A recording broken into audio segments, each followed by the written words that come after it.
remove the top cover.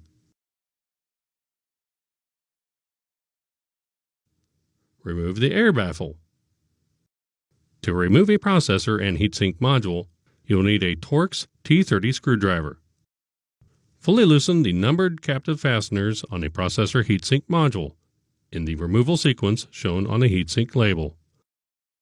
Loosen fastener number 4, then 3, 2, and then 1.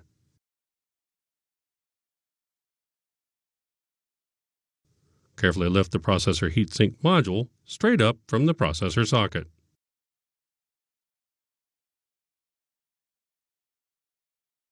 With the processor facing up, locate the pry notch and disconnect the nearest retainer clip. Place a standard head screwdriver into the notch near the clip and carefully twist the screwdriver counterclockwise to loosen the retainer from the heatsink. Disconnect the remaining clips in counterclockwise order. Grasp the retainer by the edges and lift straight up to separate the CPU and retainer from the heatsink.